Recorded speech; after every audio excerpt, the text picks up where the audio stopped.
berbagi budaya positif, berbagi aksi nyata sebagai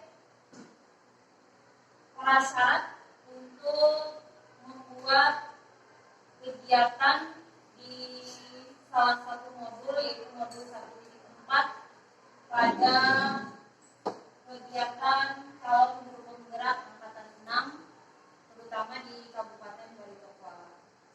Nah, di sini buat dia sudah kenal aja ulun, memperkenalkan nama fasilitator ulun di CGP itu Ibu Hajah Rusmala Dewi. Kemudian untuk mengajar praktik Ibu Ika Lututami. Nah, beliau ini, Ibu Ika ini orang alat, beliau tugas di TK. Nah, di sini yang sampaikan nanti tentang budaya positif ya, modul 1.4. Nah, di sini nanti ada beberapa materi yang mau disampaikan. Ada disiplin positif, ada nilai-nilai kebajikan, ada teori kontrol, ada teori motivasi, hukuman dan penghargaan, ada hukuman, konsekuensi dan restitusi, ada posisi kontrol dulu, ada kebutuhan dasar manusia, kemudian ada keyakinan kelas, dan yang ketiga tentang segitiga restitusi. Nah, ini nanti segitiga restitusi. Kalau perhatian biasanya mengenal segitiga restitusiku sama sisi, sama kaki, ini nanti di CGP itu ada modulnya tentang segitiga restitusi. Mungkin di benak perhatian kalau yang mengikuti CGP itu yang dilakukan apa gitu di LMS atau modul apa yang diberikan. Bisa jadi pikiran pengertian yang dikerjakan itu bagaimana cara mengajar pada siswa, biasanya seperti itu, cara mengajar pada murid. Tapi di modul CGP ini yang diajarkan yang pertama itu tentang bagaimana cara menangani anak. Baru di modul 2 itu dibahas tentang cara mengajar atau mendidik anak di dalam kelas, cara mengajar. Yang pertama, membahas dulu tentang disiplin positif. Disiplin positif. Apa yang terbayang di benak perhatian atau yang terlintas di pikiran perhatian saat mendengar kata disiplin? Aturan ya, aturan. Lebih ke aturan ya. Nah, ini ya, sesuai dengan pikiran. Kalau kebanyakan kita mengatakan kalau disiplin itu berarti berhubungan dengan tata tertib, teratur, patuh, gitu. Padahal kata disiplin itu juga dihubungkan dengan hukuman. Biasanya ada kata aturan, berarti ada hukuman, begitu. Padahal tidak, karena belajar tentang disiplin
yang sudah kita kenal sebelumnya, beriman bertawakal kepada Tuhan Yang Maha Esa dan berakhlak mulia, kemudian mandiri, bernalar kritis, berkebinekaan global, bergotong royong, dan kreatif. Nah, ini nilai kebajikan yang dibuat oleh organisasi petunjuk hidup. Ini ada banyak, ada peduli, penalaran, kerjasama, nah sampai di sini ada persahabatan. Ini adalah nilai-nilai kebajikan, ya, nilai-nilai kebajikan yang universal. Artinya ini universal ini menyeluruh, semuanya kebanyakan memakai ini. Kemudian untuk teori kontrol.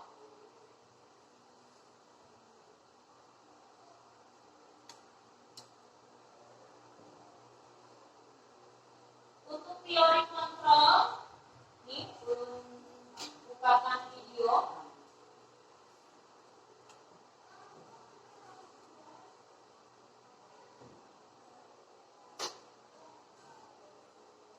Agar kita bisa meluruskan beberapa miskonsepsi tentang bahwa disiplin sangat erat kaitannya dengan top. Tetapi Nah, ini bisa disimak.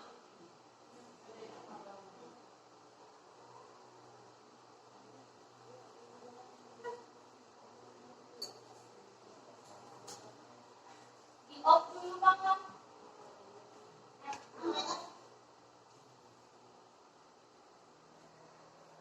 Berapa menit? Berikutnya kita membahas mengenai teori kontrol. Seorang psikiater dan pendidik, yaitu Dr. William Glasser, beliau meluruskan beberapa miskonsepsi tentang makna kontrol. Ini bisa kalian lihat nih, ada videonya dari Dr. William Glasser. lalu kita mengenali 4 prinsip kontrol yang mungkin kita yakini selama ini. Mari kita lihat tabel ini agar kita bisa meluruskan beberapa miskonsepsi tentang kontrol terhadap murid. Berikut tabel ilusi kontrol dan kenyataannya.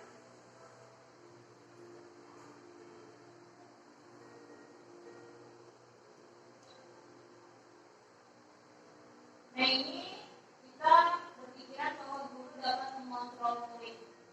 Nah, ternyata kita itu tidak bisa memaksakan kehendak kepada murid. Jadi kita tidak punya kontrol penuh terhadap murid. Kemudian ilusi kita dapat membujuk murid itu adalah salah satu efektif dan bermanfaat. Ternyata itu hanya ilusi kita juga. Kemudian kritik juga bisa membuat orang merasa bersalah, bisa menguatkan orang tersebut. Ternyata itu juga ilusi.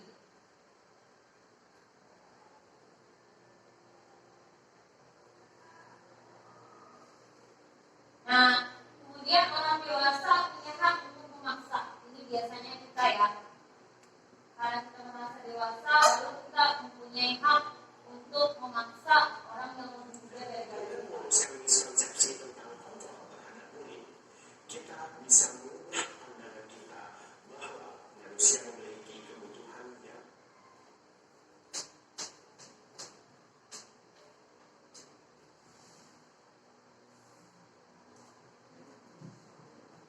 Nah, ini tadi ilusi kita mengontrol murid. Nah, pada dasarnya memaksa murid untuk berbuat sesuatu jikalau murid tersebut memilih untuk tidak melakukannya. Walaupun tampaknya guru sedang mengontrol perilaku murid. Padahal ternyata murid cuma mengizinkan dirinya waktu itu untuk dikontrol. Nah, saat itu bentuk kontrol guru menjadi kebutuhan dasar yang dipilih murid tersebut. Teori kontrol menyatakan bahwa semua perilaku memiliki tujuan, bahkan terhadap perilaku yang tidak disukai. Jadi ini kalau kita mengatakan bahwa kita itu dapat mengontrol murid, itu ternyata ilusi saja. Saat itu anak itu bisa kita kontrol karena dia mengizinkan. Tapi nanti bisa jadi saat dia tidak mengizinkan, dia tidak bisa dikontrol. Kemudian ini ilusi bahwa semua perbuatan positif, efektif, dan bermanfaat.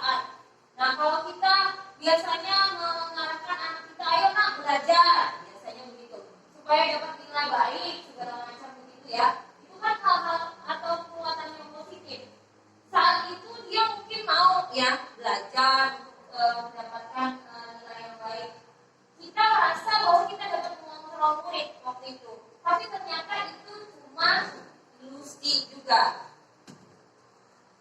Kemudian ilusi bahwa kritik dan membuat orang merasa bersalah dapat menguatkan karakter. Nah ini biasanya kita kalau di kelas misalnya anak berlaku salah, kita biasanya ada mengatakan, ayo nak bantu. Kamu ini mengecewakan orang tua kamu. Nah, bagaimana kamu ke depannya? Biasanya ada kata-kata itu membuat mereka merasa bersalah. Nah ini kelihatannya mereka merasa bersalah saat itu. Kita mengharapkan bahwa dia selanjutnya bisa berlaku baik. Kalau dia berlaku baik, itu perasaan kita itu kita bisa mengontrol dia. Tapi ternyata itu hanya ilusi. Saat itu iya, karena motivasinya bukan intrinsik.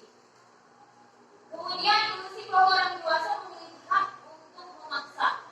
Nah ini, ya, orang dewasa akan menyadari bahwa perilaku memaksa tidak akan efektif untuk jangka waktu panjang. Jangka waktu pendek mungkin ya, tapi untuk jangka waktu panjang tidak. Sebuah hubungan permusuhan akan terbentuk. Nah ini kesimpulannya bahwa kita hanya bisa mengontrol diri kita sendiri, kita tidak bisa mengontrol orang lain. Jadi kita dapat mengontrol anak murid kita atau anak kita di rumah. Jika itu bisa, itu sebenarnya hanya ilusi, jadi itu hanya jangka pendek. Dan yang terutama itu yang bisa mengontrol anak itu adalah dirinya sendiri. Orang lain tidak bisa mengontrol, sekalipun itu guru atau kita sebagai orang tua dari anak tersebut. Berikutnya, teori motivasi, hukuman, dan penghargaan. Dan Golzan dalam bukunya itu menyatakan ada 3 motivasi perilaku manusia. Yang pertama, untuk menghindari ketidaknyamanan atau hukuman. Kemudian yang kedua, untuk mendapat imbalan atau penghargaan dari orang lain. Dan yang ketiga, untuk menjadi orang yang mereka inginkan dan menghargai diri sendiri dengan nilai-nilai yang mereka percaya. Nah ini untuk menghindari ketidaknyamanan atau hukuman. Ini adalah tingkatan terendah, motivasi tingkatan terendah. Biasanya kalau kita melakukan sesuatu, kita takut kalau ada hukumannya. Nah, mungkin anak begitu juga. Dia memakai baju rapi begitu, karena takut dihukum begitu. Atau dia tidak mengerjakan tugas, dia mengerjakan tugas tepat waktu karena dia takut kalau ada hukumannya. Ini ya, itu semuanya adalah motivasi yang bersifat eksternal, dari luar itu, motivasi itu. Kemudian untuk mendapatkan imbalan atau penghargaan dari orang lain. Nah ini misalnya anak tadi atau kita melakukan sesuatu itu ada iming-imingnya supaya dapat apa gitu, supaya dapat hadiah atau supaya dapat kepercayaan dan lain sebagainya. Nah itu juga motivasi yang bersifat eksternal. Motivasi bersifat eksternal ini jangka waktunya pendek, waktu itu saja. Dan yang terakhir ini, untuk menjadi orang yang mereka inginkan dan menghargai diri sendiri dengan nilai-nilai yang mereka percaya. Nah ini adalah motivasi yang bersifat internal. Ini yang kita harapkan ada pada diri kita sendiri dan ada pada diri murid-murid kita, bahkan anak-anak kita. Nah motivasi ini karena nilai-nilai yang mereka yakini dan hargai. Jadi mereka melakukan sesuatu itu karena nilai-nilai yang mereka yakini dan hargai. Dan mereka melakukannya karena mereka ingin menjadi orang yang melakukan nilai-nilai yang mereka yakini tersebut. Nilai-nilai apa? Nilai-nilai kebajikan tadi, kebajikan universal tadi, seperti yang menghormati tadi, takwa kepada Tuhan yang Maha Esa, berakhlak mulia tadi. nilai-nilai kebajikan itu, karena mereka meyakini nilai-nilai itu, bukan karena takut dapat hukuman, ya, atau bukan karena ingin mendapatkan imbalan. Kemudian saat kita berulang kali menjanjikan hadiah, nah ini hadiah ini biasanya sering sebenarnya saat kita berulang kali menjanjikan hadiah kepada anak-anak agar berperilaku bertanggung jawab, atau kepada seorang murid agar mempelajari sesuatu yang baru, atau kepada seorang karyawan agar melakukan pekerjaan yang berkualitas, kita sedang berasumsi mereka tidak dapat melakukannya. Jadi kalau kita memberikan hadiah itu sama kita menganggap seseorang itu tidak bisa melakukan, karena ada harus dengan iming-iming baru mereka bisa melakukan. Pancingan ya biasanya. Kemudian Al-Shikon dalam wawancaranya mengungkapkan baik penghargaan maupun hukuman adalah cara-cara mengontrol perilaku seseorang yang menghancurkan potensi untuk pembelajaran yang sesungguhnya. Jadi penghargaan itu sebenarnya salah satu bentuk hukuman yang terbungkus rapi dan bentuknya menarik. Kenapa disebut bahwa penghargaan itu termasuk hukuman? Contohnya, kalau anak di rapotnya bertuliskan ranking 1, ranking 2, ranking 3, sampai ranking terakhir. Ya, kemudian anak itu diberi hadiah misalnya. Nah, itu bagi anak yang berprestasi itu adalah motivasi untuk dia mungkin. Tapi untuk jangka waktu panjang itu sebenarnya hukuman. Kalau tidak ada hadiah itu, apakah mereka masih mau berkompetisi untuk menjadi atau untuk belajar begitu? Ya.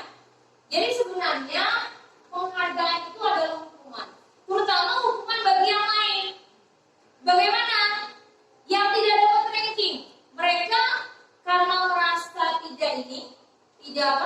tidak mampu melakukannya, mereka dengan sendirinya mereka menjadi putus asa, tidak ada motivasinya lagi.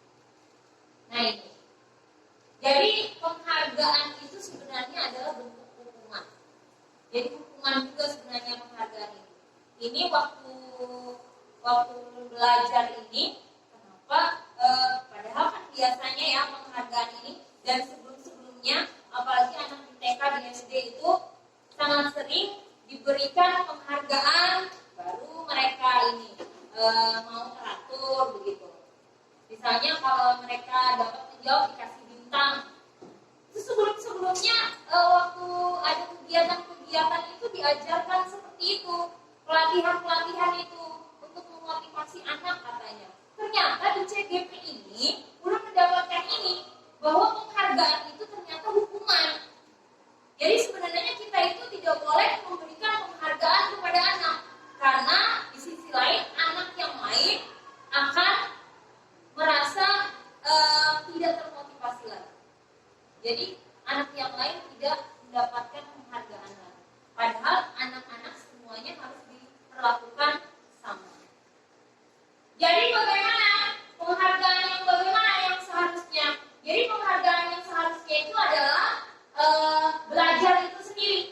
Jadi belajar itu sendiri merupakan penghargaan yang sesungguhnya. Berikutnya hukuman, konsekuensi, dan restitusi. Berbicara mengenai hukuman, ya. Kata disiplin tanpa tambahan kata positif di belakang sesungguhnya sudah merupakan identitas sukses, dan hukuman merupakan identitas gagal. Jadi kalau disiplin dia sukses, kalau dia mendapatkan hukuman berarti gagal, begitu kan?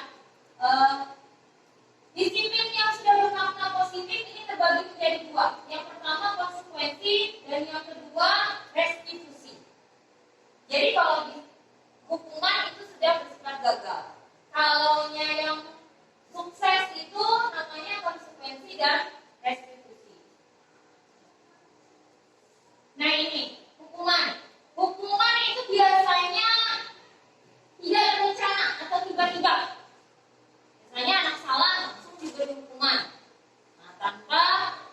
menanyakan kesalahannya guru atau pokoknya sepihak lah dari kita, begitu. Nah, ini hukuman bersifat satu arah dari pihak guru yang memberikan, dan murid hanya menerima suatu hukuman tanpa melalui suatu kesepakatan atau pengarahan dari pihak guru baik sebelum maupun sesudahnya. Dan hukuman ini biasanya berupa fisik maupun psikis, ya. Bisa juga ini dalam bentuk kata-kata tadi. Nah, kalau disiplin dalam bentuk konsekuensi, nah konsekuensi ini biasanya kita sudah ada kesepakatan dengan anak. Nah, ini biasa ada di tata tertib sekolah atau tata tertib di dalam kelas biasanya. Nah, ini untuk konsekuensi ini sebenarnya anak tetap juga tidak nyaman dalam jangka waktu yang pendek. Misalnya, anak tidak mengerjakan tugas selama 3 kali misalnya, ya. Nah, kemudian kita tanyakan kepada anak apa yang menjadi konsekuensinya kalau dia tidak mengerjakan tugas selama 3 kali. Anak sudah tahu kalau dia tidak mengerjakan tugas selama 3 kali itu apa konsekuensinya. Anak akan bisa menjawab. Nah, ini konsekuensi beda tadi dengan hukuman. Kalau hukuman itu langsung diberikan oleh guru, hukumannya tadi, perintahnya. Kalau konsekuensi tidak. Ini ada apa? Sudah tertulis apa yang akan terjadi kalau dia tidak atau dia melanggar sesuatu yang sudah disepakati. Ini ada contohnya. Nah, kemudian restitusi. Restitusi itu proses menciptakan kondisi bagi murid untuk memperbaiki kesalahan mereka sehingga mereka bisa kembali pada kelompok mereka dengan karakter yang lebih kuat. Restitusi juga merupakan proses kolaborasi yang mengajarkan murid untuk mencari solusi untuk masalah mereka dan membantu murid berpikir tentang orang seperti apa yang mereka inginkan dan bagaimana mereka harus memperlakukan orang lain.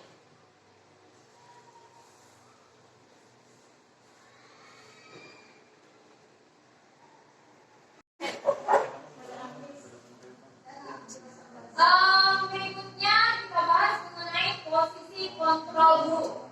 Ada 5 posisi kontrol guru.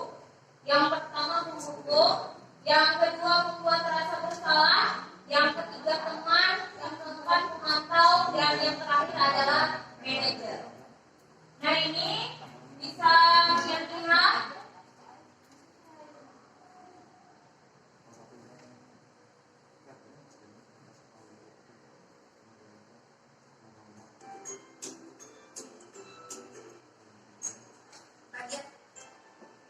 Nah, ini yang lagi ada video.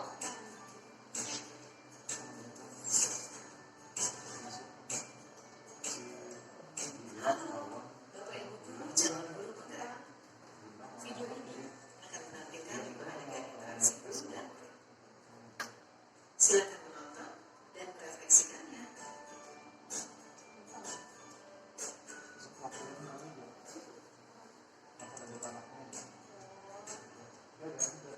Pagi anak-anak,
tunggal.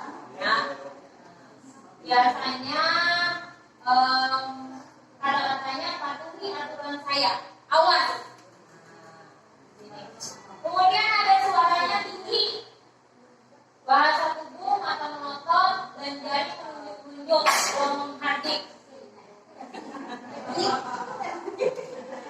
Nah hasilnya kemungkinan murid marah dan mendendam atau bersifat agresif. Bisa jadi sesudah kembali duduk, murid tersebut akan mencoret-coret bukunya atau meja tulisnya. Lebih buruk lagi, sepulang sekolah, murid melihat motor atau mobil bapak ibu guru dan akan menggores kendaraan tersebut dengan paksa. Ini posisi penghukum. Tapi sebenarnya ada posisi yang lebih parah lagi dari posisi penghukum. Posisi membuat rasa bersalah. Mungkin menurut kita membuat rasa bersalah ini biasa-biasa saja, tapi ternyata posisi membuat rasa bersalah ini lebih akibatnya bisa melebihi dari posisi penghukum. Kenapa? Karena kalau kita sebagai posisi penghukum, anak itu akan kalau marah dia akan langsung melampiaskan kemarahannya. Tapi kalau posisi membuat rasa bersalah, anak akan merasa menyalahkan dirinya sendiri, ya. Dan dia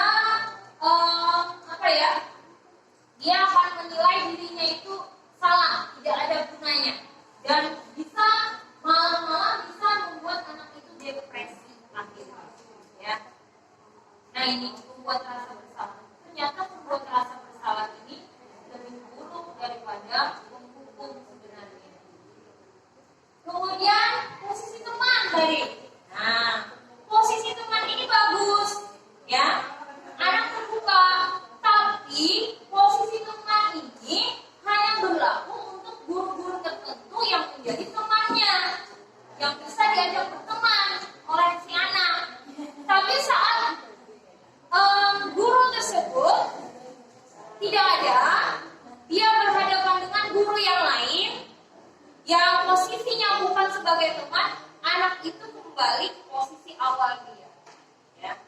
Jadi posisi teman ini sebenarnya positif, tapi hanya untuk guru tertentu saja yang menjadikan yang dia jadikan sebagai teman. Kemudian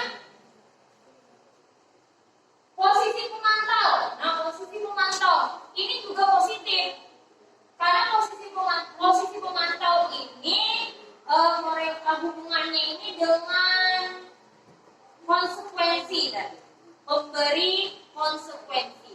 Jadi anak itu diberikan diberikan hukuman, tapi hukumannya itu sudah dia ketahui. Dia sudah tahu kalau apa yang dia lakukan itu salah dan konsekuensinya apa, begitu. Dia sudah tahu. Ini dilakukan oleh posisi pemantau. Ini tadi contohnya 3 kali kadang membawa seragam, ya, tidak pakai baju olahraga, dia tahu apa konsekuensinya. Ya,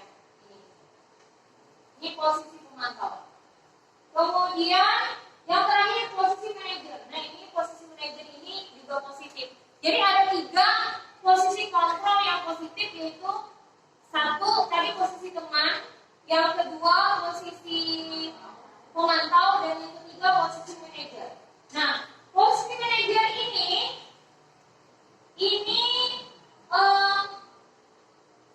guru itu mendukung murid agar dapat menemukan solusi atas permasalahannya sendiri. Jadi bukan cuma memberikan hukuman, tapi juga menemukan solusi atau permasalahan terhadap anak tersebut. Jadi bersama-sama anak menyelesaikan masalah yang dia hadapi. Nah jadi posisi inilah yang sebenarnya yang diharapkan. Nah posisi manajer, untuk mencapai posisi manajer, jadi bukan cuma manajer di perusahaan, jadi posisi kontrol sebagai manajer ini juga ada tahapannya. Jadi untuk mencapai posisi manajer ini, guru itu harus bisa menjadi atau berada di posisi teman dan Jadi sewaktu-waktu bisa menjadi teman, sewaktu-waktu bisa menjadi pemantau. Nah, ini posisi manajer. Jadi kalau belum terbiasa dalam posisi teman dan pemantau, tidak akan bisa naik menjadi posisi manajer. Misalnya cuma jadi teman aja, anak itu dia salah tetap dilindungi, tidak mencarikan solusi untuk dia memperbaikinya. Nah, tetap di posisi teman tidak akan bisa naik ke posisi manajer. Ataupun cuma sebagai posisi pemantau, terus konsekuensi dari perbuatan anak tanpa bisa membantu anak untuk mencari solusi dari masalah yang dia lakukan. Nah, ini posisi manajer. Di mana posisi manajer ini, guru akan mengembalikan tanggung jawab pada murid untuk mencari jalan keluar permasalahannya, tentu dengan bimbingan guru. Jadi tetap harus dengan bimbingan guru. Ini posisi manajer. Berikutnya mengenai kebutuhan dasar manusia.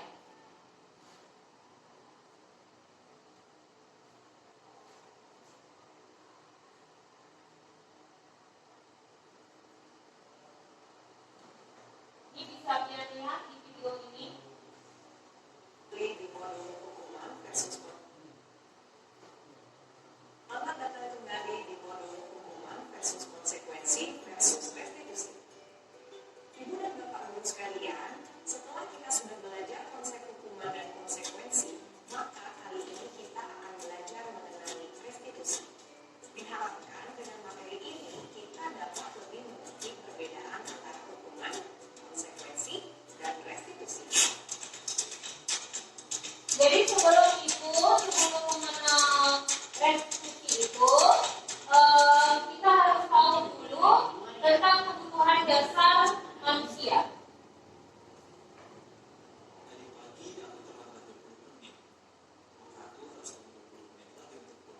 Nah, ini konsekuensi ya.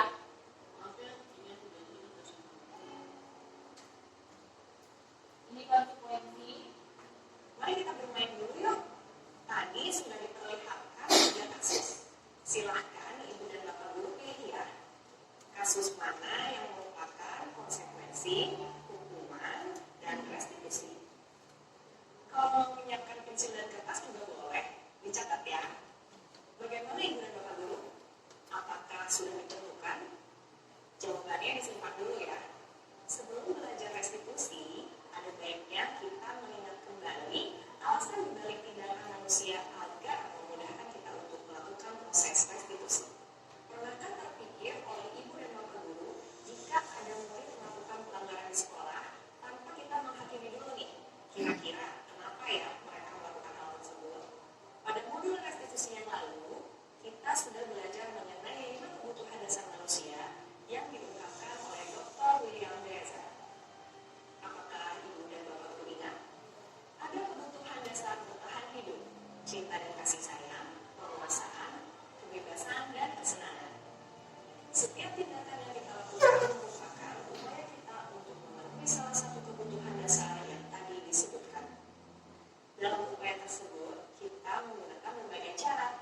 Bisa dengan cara yang positif, bisa juga cara yang negatif, seperti melanggar peraturan.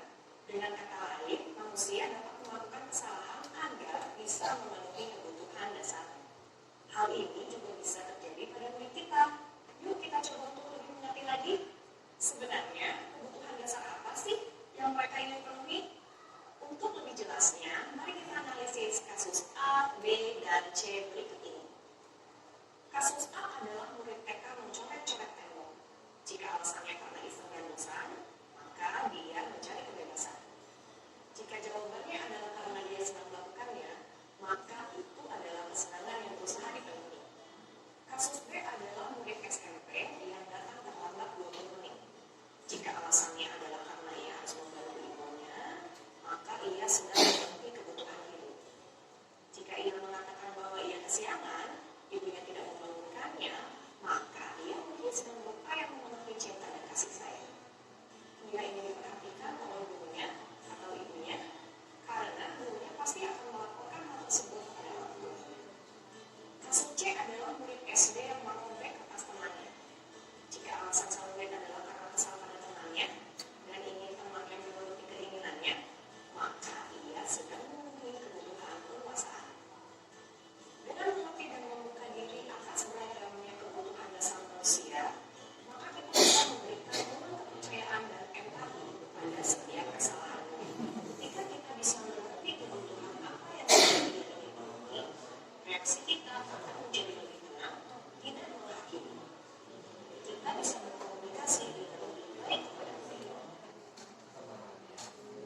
Nah itu tadi 5 kebutuhan dasar manusia. Ada kebutuhan bertahan hidup tadi, ini bersifat fisiologis. Kemudian ada kasih sayang dan rasa diterima. Kemudian penguasaan tadi, yang ketiga penguasaan. Kemudian ada kebebasan. Dan berikutnya kesenangan.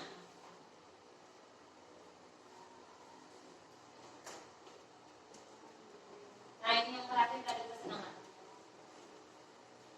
Nah setelah mengetahui 5 kebutuhan dasar tadi, maka kita bisa melakukan kegiatan tadi kan ada namanya hukuman, konsekuensi, dan restitusi. Kalau hukuman tadi sudah bersifat negatif sudah. Kalau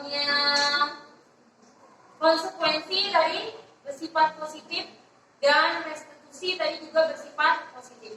Kalau konsekuensi kita sudah tahu tadi bagaimana cara penanganannya, tinggal menghitung kesalahannya, kemudian apa yang akibat dari atau konsekuensi atas apa yang mereka lakukan. Sudah ada catatan dan aturannya. Nah, yang terakhir itu restitusi. Bagaimana kita melakukan restitusi? Nah, untuk melakukan restitusi itu, kita sebelumnya harus membuat keyakinan kelas. Kalau dulu namanya kesepakatan kelas, ya. Sebelumnya lagi ada aturan kelas, kesepakatan kelas, dan yang terbaru ini namanya keyakinan kelas. Keyakinan kelas ini baru-baru saja. Namanya keyakinan kelas.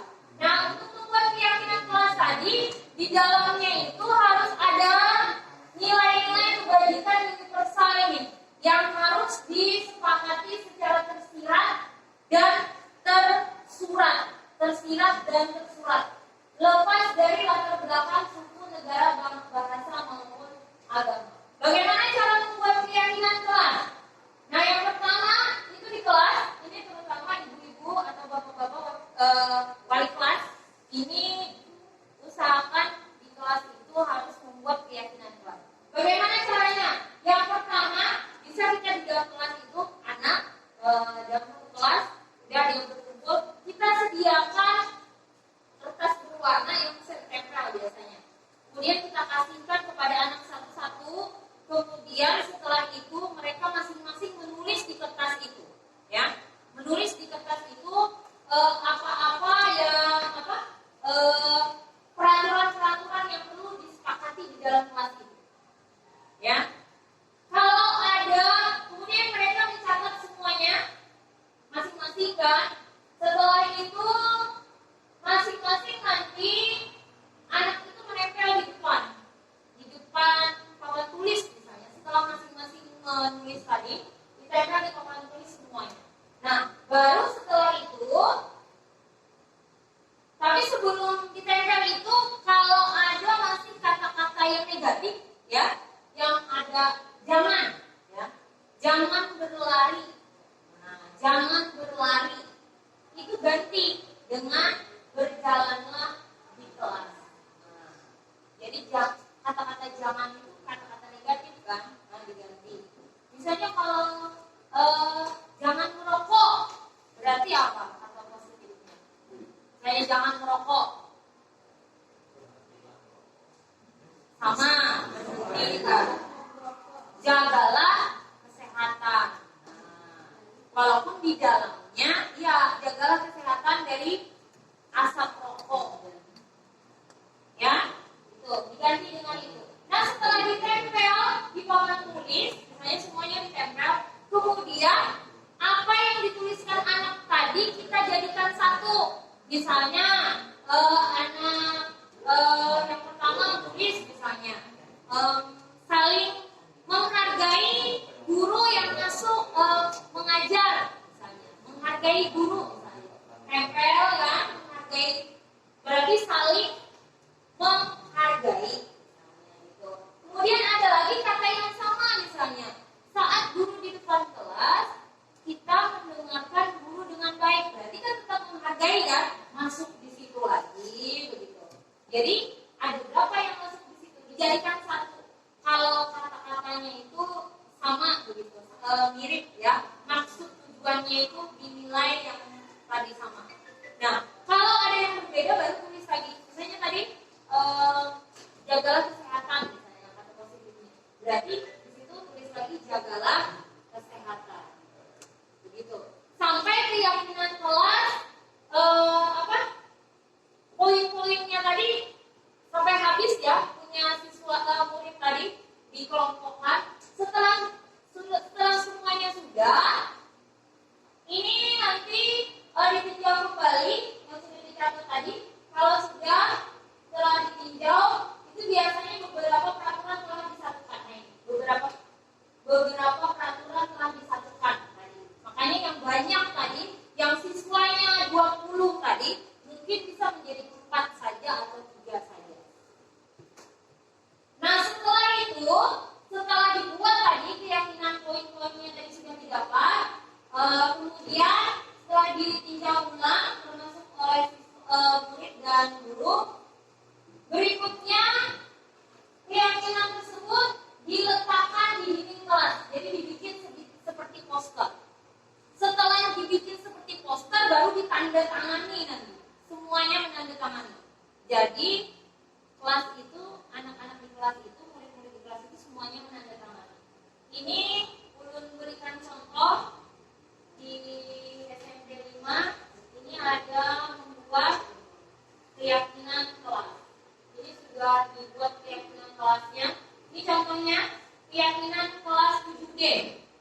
Kami bersama menjaga kebersihan kelas. Nah, ini kata-kata awalnya itu membuang sampah pada tempatnya, jangan membuang sampah sembarangan, macam-macam. Piket, nah harus piket misalnya. Gitu ya. Nah, ini masuk kami menjaga, kami bekerja sama menjaga kebersihan kelas. Jadi banyak poin-poinnya itu dan akhirnya masuk di sini. Ya, poinnya di sini. Berikutnya ada kami saling peduli, menghargai dan membantu. Nah, ini ya, ini banyak nih. Masuk di sini. Dan yang paling banyak itu yang menentukan ini. Saling menghormati. Dengan sebenarnya ada kata-kata negatifnya. Kalau tidak boleh membuli teman misalnya. Ada anak-anak yang membuat seperti itu sebelumnya dengan kata-kata negatif. Jangan. Nah, kata-kata jangannya itu tadi itu kata-kata negatif, tapi hubungannya ke sini masuknya. Yang jangan membuli segala macam itu. Mereka menulis kata-kata itu setelah diubah kata-katanya menjadi positif, jadinya masuk ke sini. Saling peduli, menghargai dan membantu satu sama lain. Berikutnya disiplin waktu. Nah, tidak boleh terlambat. Misalnya tidak boleh terlambat datang ke sekolah. Nah, itu masuk di sini. Disiplin waktu. Sini juga. Kemudian ini ada juga kalau meminjam barang harus dikembalikan pada tempatnya. Nah, ini masuk ke kami menjaga dan meletakkan barang sesuai tempatnya. Ini juga ada. Nah, ini kalau ulangan mengerjakan tugas tidak boleh mencontek. Nah, ada yang menulis seperti itu, tidak boleh mencontek. Ini masuk ke jujur ya, membiasakan jujur. Dan yang terakhir tadi, tidak boleh merokok segala macam. Membawa obat-obatan. Ya. Nah, ini masuk di kami menjaga kesehatan. Nah, ini bisa dibikin di kelas bersama anak-anak. Kemudian setelah itu dibikin keyakinannya ini, didesain sedemikian rupa sehingga menarik. Kemudian dicetak berbentuk poster, ya, atau spanduk juga bisa. Setelah itu ditandatangani secara bersama-sama. Nah, maka didapatlah keyakinan kelas.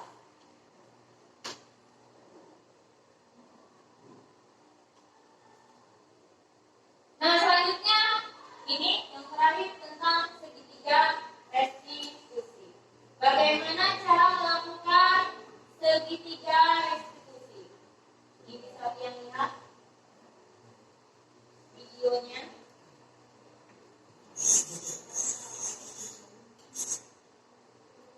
Salam pagi di bulan Bapak, kita membuat keyakinan kelas yang melandaskan nilai 6 versus konsekuensi restitusi. Pada materi sebelumnya, kita sudah belajar mengenai restitusi dan cara membuat Nah, ini keyakinan kelas. Setelah selesai membuat keyakinan kelas tadi, baru bisa melaksanakan restitusi. praktik restitusi di dalam kelas. Desma, itu mainan itu masih berantakan di lantai. Aku kenapa? Ya, Bapak mengerti kalau kamu mau pulang. Tapi mainan itu belum dirapikan. Kamu ingat nggak apa keyakinan kelas kita? Lupa. Itu file posternya. Bapak bantu bacakan ya. Setiap murid dan guru harus menjaga kebersihan dan kenyamanan kelas. Di gambarnya, aku sama ya Pak. Setiap orang pernah salah kok. Bapak juga pernah. Nah, itu menstabilkan. Kamu pasti buru-buru ingin pulang. Tapi kita harus lakukan hal yang sudah kita sepakati. Coba Bapak mau tanya, Desma tahu tidak? Kira-kira apa salahnya Desma? Tidak merapikan mainan. Ya, jadi kalau mainan belum dirapikan, bagaimana ya cara kita perbaiki masalahnya?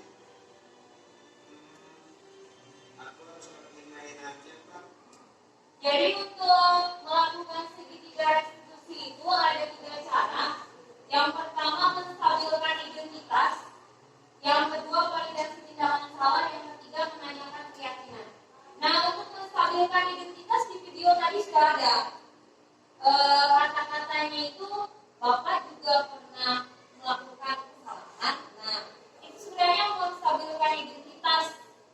Jadi artinya anak itu awalnya itu tidak merasa, artinya apa yang dia lakukan itu bukan dibenarkan sebenarnya, tapi dia merasa tidak di posisi negatif gitu.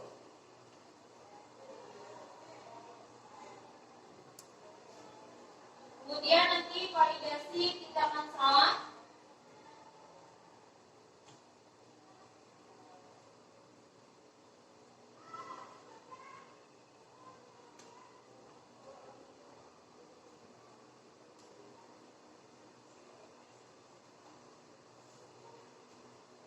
Kita nanti mainannya hilang dan pas kotor. Iya Pak. Ya, ya. Jadi kalau mainan aku sama ya Pak. Setiap orang pernah salah kok. Nah, tiap orang pernah salah, itu menstabilkan identitas tadi.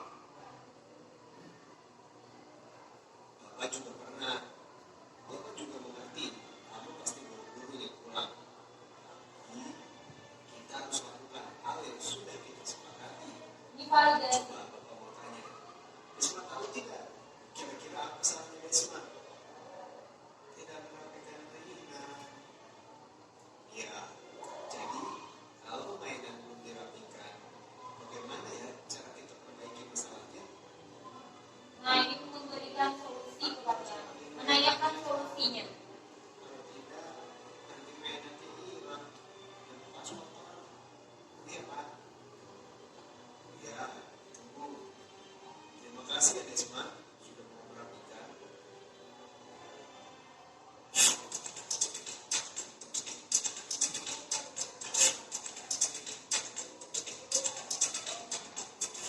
Nah, itu tadi tentang segitiga restitusi. Jadi ada tahapannya. Pertama menstabilkan identitas, yang kedua validasi tindakan, yang ketiga menanyakan keyakinan. Nah, tadi menstabilkan identitas tadi, teori kontrolnya kita semua akan melakukan hal terbaik yang bisa kita lakukan. Nah, ini posisinya itu kita menstabilkan tadi, apa kata-katanya tadi? Semua orang juga bisa melakukan kesalahan. Nah, itu dari posisi anak yang tidak menggagalkan posisi anak. Jadi posisinya tetap posisi sukses gitu. Nah, di sini ini ada kata-katanya. Ya, berbuat salah itu tidak apa-apa. Artinya sebenarnya bukan membenarkan apa yang dilakukan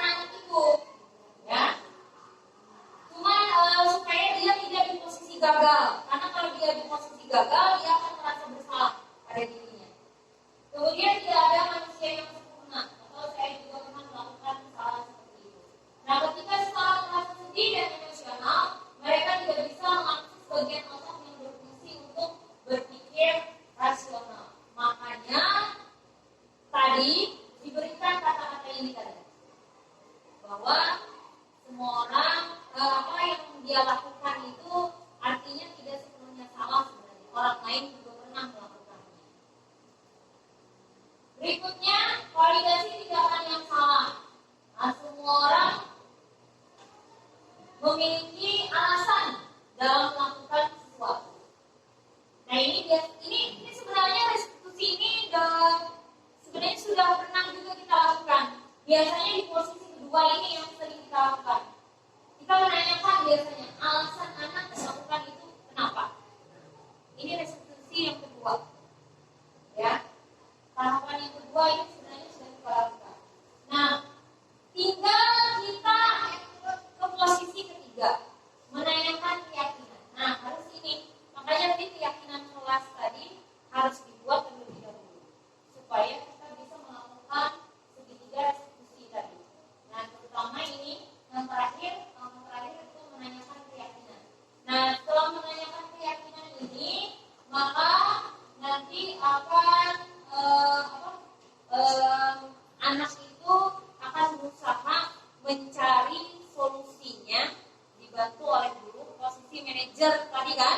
Nah, yang melakukan segitiga restitusi ini biasanya orang yang dalam posisi kontrol manajer biasanya sudah, yang sebelumnya sudah melewati tahapan sebagai teman dan pemantau ini, yang restitusi.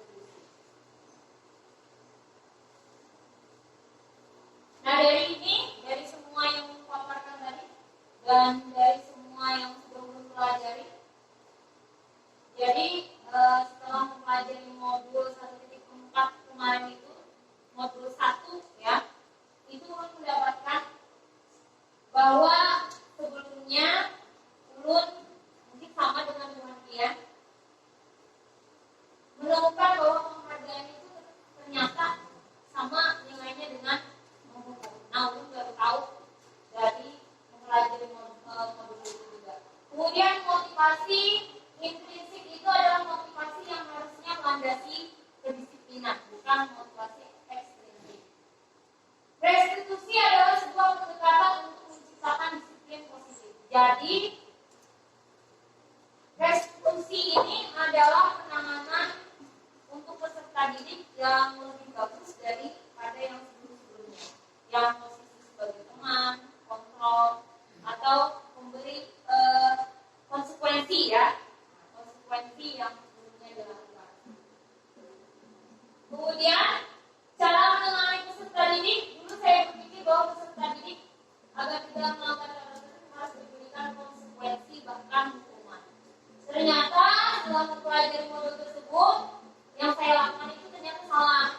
Saya harus menumbuhkan motivasi intrinsik mereka dengan penanganan menggunakan disiplin positif, yaitu menggunakan segitiga restitusi.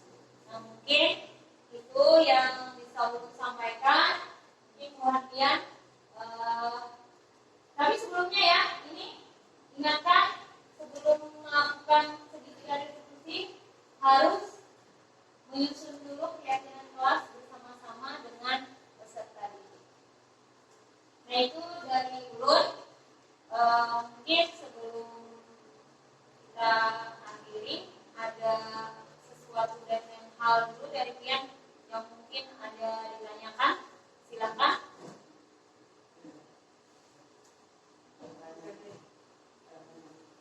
Ini Pak.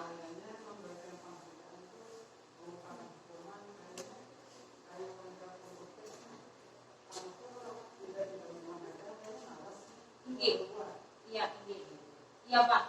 Ini sebelumnya memang itu Pak. Dan bahkan kita pelatihan itu kayak itulah Pak. Sebelumnya memberikan apa biasanya penghargaan dengan tanda bintang, mengumpulkan bintang itu biasanya kita sendiri sebagai guru biasanya sebelumnya diberikan seperti itu. Bahkan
sebenarnya membahas mengenai ini tadi apa?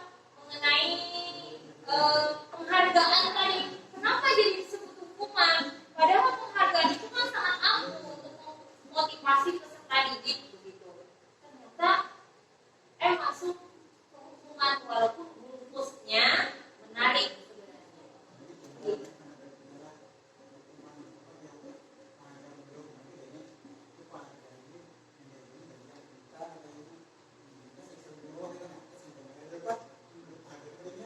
Iya. Tinggi.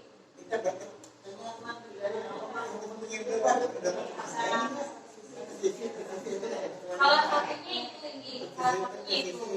Tapi anak yang mendapatkan penghargaan pun tadinya gitu Pak. Kami juga berpendapat seperti itu. Mungkin misalnya kayak ranking ya, anak yang mendapat ranking itu yang merasa mendapatkan hukuman. Tapi ternyata tidak. Anak yang dapat ranking pun pada saat dia diberikan hadiah, ternyata itu juga sebuah hukuman karena dia merasa ini motivasinya itu, motivasi dia itu. Nah, dan mempertahankan itu, dan motivasinya itu sebenarnya yang kita cari itu motivasinya. Tadi kan ada motivasi intrinsik, ada motivasi ekstrinsik. Kita mengharapkan segala sesuatu dari anak itu adalah motivasi intrinsik mereka, bukan motivasi ekstrinsik. Walaupun sebelum-sebelumnya ada motivasi ekstrinsik begitu. Ya.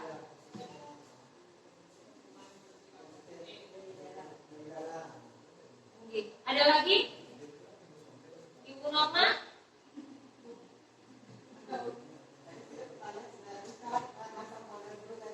Model guru, posisi kontrol. Ya. Menghukum. Kayaknya kita sebagai guru kita harus memiliki semua model tersebut. Namun salah satunya aja rasanya dapat. Kita bisa menghukum oke, tempat oke, manajer oke kita supaya bervariasi kita mengajar. Jadi bukan hanya sebagai teman, bukan hanya sebagai hukum, kita seorang guru, seorang harus bisa mengaplikasikan semua model tersebut. Supaya anak-anak bosan, kalau buku dan bukan makan. Kalau teman, aja kita kayaknya kalau pada yang bawah. Sebagai pemenang pada saatnya kita pun melakukan apa? Karena kita sebagai pengajar kembali pulang kita sebagai pendidik. Tadi kan posisi kontrol itu ada 5 kan? Ada penghukum, ada pembuat rasa bersalah, ada teman, kemudian ada pemantau, dan yang terakhir ada posisi manajer. Nah, posisi penghukum dan posisi pembuat rasa bersalah itu posisi kontrol yang negatif. Artinya membuat hal yang tidak baik terhadap anak, merasakan ketidaknyamanan bagi anak. Tapi teman, konsekuensi tadi, kemudian manajer tadi itu adalah posisi kontrol yang positif. Tapi posisi yang teman dan pemantau tadi tidak sepenuhnya juga bisa terus menerus di posisi tersebut. Ya. Nah, posisi penghukum dan membuat rasa bersalah itu sebenarnya harus kita hindari karena itu posisi kontrol yang negatif benarnya. Kalau penghukum, kalau kita mau menghukum anak itu ada posisi pemantau, ya, posisi pemantau. Kita ganti yang penghukum tadi menjadi posisi pemantau. Kenapa? Karena sama-sama memberikan hukuman kepada anak sebenarnya. Tapi kalau bentuk penghukum itu tidak ada dasarnya, suka-suka kita, satu arah. Kalau konsekuensi itu sudah disepakati dengan anak. Jadi makanya sebelum melakukan sesuatu itu kita sepakati dulu dengan anak. Ya, misalnya kalau kamu tidak mengerjakan tugas sebanyak 3 kali, konsekuensinya apa? Coba kamu sebutkan apa konsekuensinya.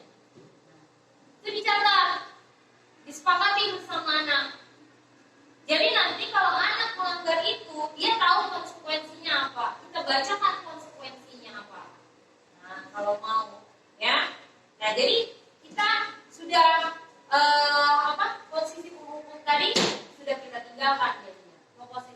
konsekuensi.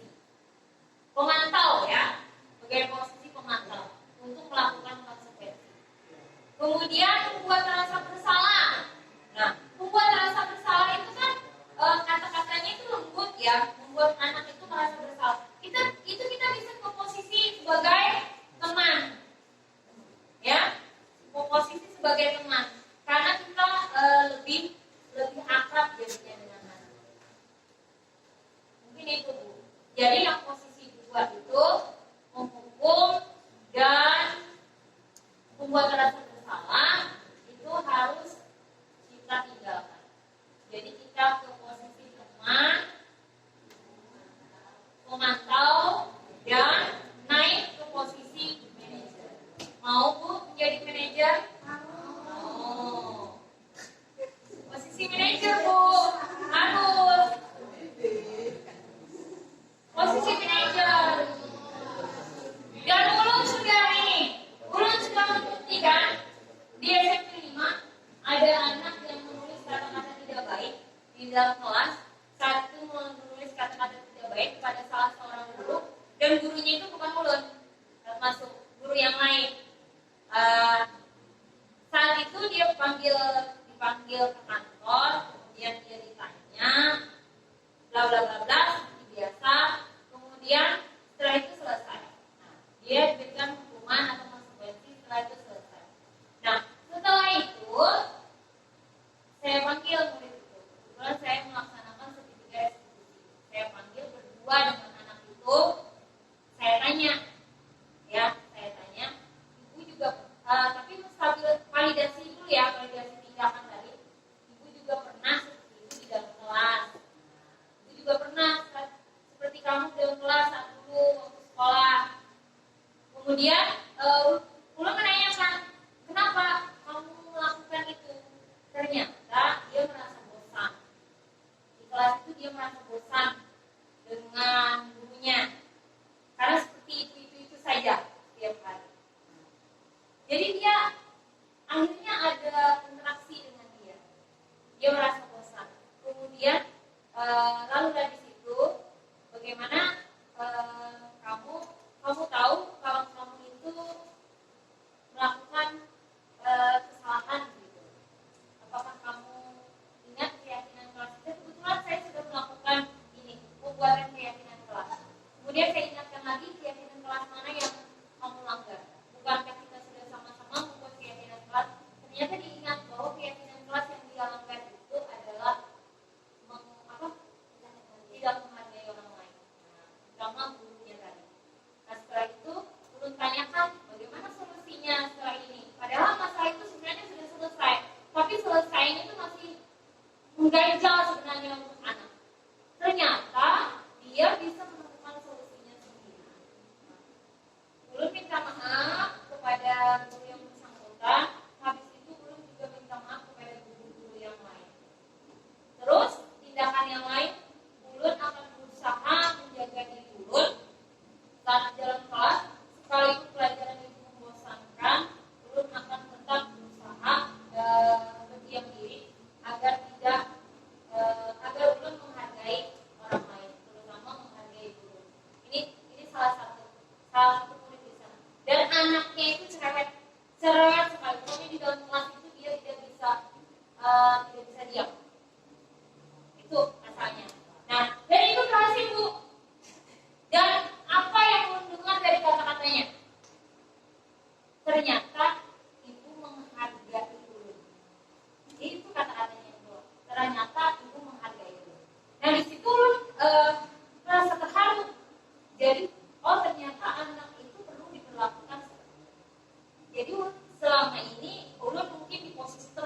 Demikian dari Ulun, sosialisasi sedikit mengenai apa yang Ulun dapatkan selama ini sebagai calon guru penggerak. Mudah-mudahan ilmu yang Ulun berikan walaupun sedikit ini bisa